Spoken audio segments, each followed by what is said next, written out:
So picture this. It's early 2026, and a massive global energy crisis is kicking off.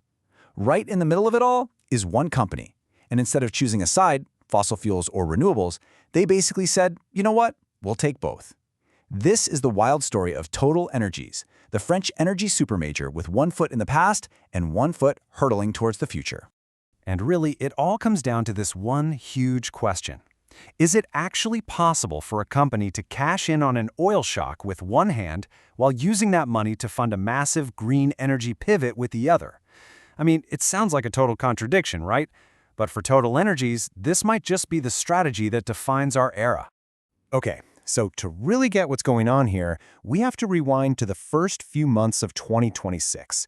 The world's energy markets just completely go haywire, and it's all because of a geopolitical crisis right in the Persian Gulf, a region that, well, TotalEnergies knows like the back of its hand. And this timeline, wow, it shows you just how fast everything went off the rails. First, in March, boom, the Strait of Hormuz, this critical choke point for global oil, slams shut. Predictably, prices go to the moon, with Brent crude rocketing up toward $120 a barrel.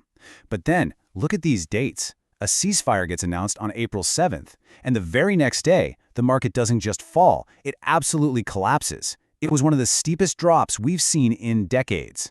Now, for most people, this kind of whiplash is pure chaos, a total nightmare. But for a company with such deep historic roots in the Gulf, it was a totally different ballgame. See, TotalEnergies wasn't just some bystander. They were right in the eye of the hurricane, in a unique position to both feel the risks and, well, grab the opportunities. All right, so let's dig into the first head of this two-headed giant. This is the story of how TotalEnergies played the part of a classic, old-school oil company and masterfully used all that market chaos to make a fortune. And for anyone holding their stock, well, the result was immediate and frankly staggering. While the rest of the market was pretty much flat for the year, TotalEnergies stock had shot up by more than 42%. This is what you call a war premium, and it was a direct, massive payday from those soaring oil prices. So you're probably wondering, how on earth did they do it? Well, their trading arm, using its deep connections in the region, basically went on a shopping spree.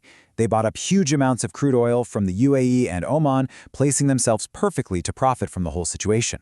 The final tally?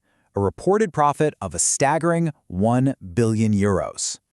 And, it's not just us saying this. Check out this quote from JP Morgan. They pointed to the company's oil leverage. Now, that's a bit of a fancy Wall Street term, but all it really means is that their profits are hardwired to the price of oil. When crude prices go up, TotalEnergies' bottom line gets this huge, almost automatic boost.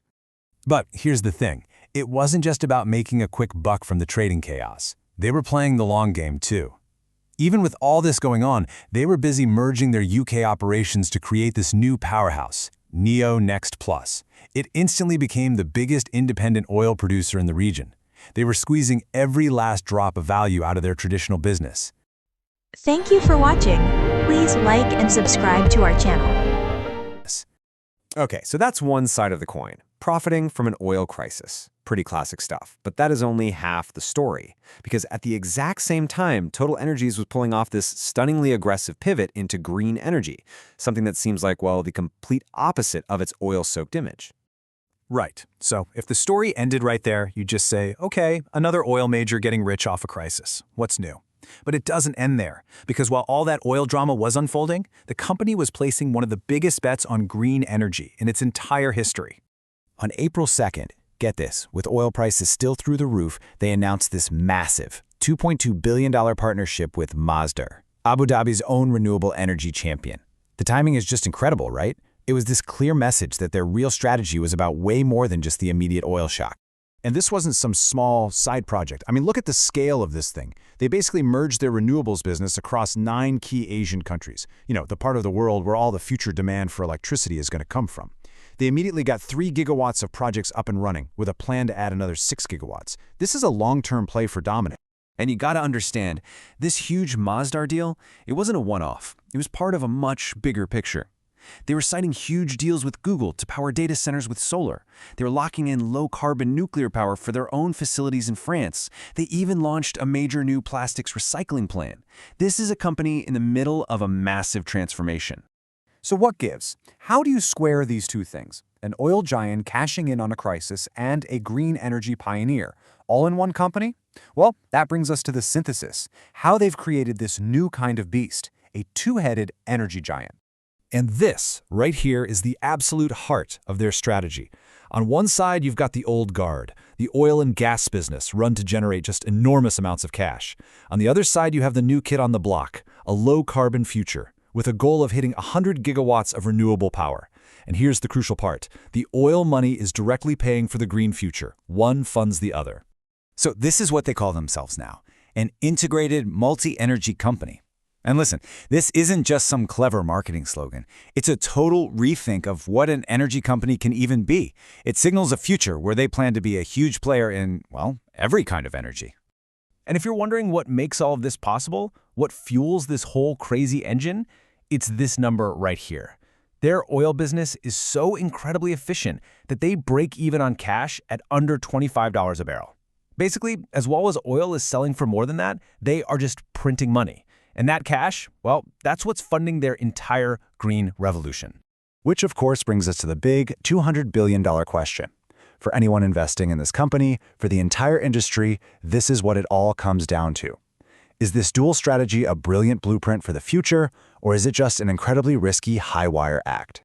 And look, the arguments on both sides here, they're seriously compelling. The bulls see this perfect cycle. Oil cash pays for a green transition that makes them a future leader. But the bears see huge risks. The very thing that makes them strong, all that production in the Middle East, is also their biggest vulnerability.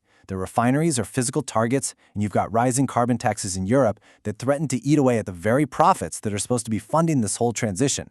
It's a really delicate balance. And so we end up right back where we started.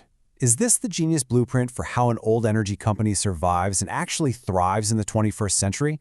Or is trying to be a master of two completely different worlds at the same time a recipe for disaster?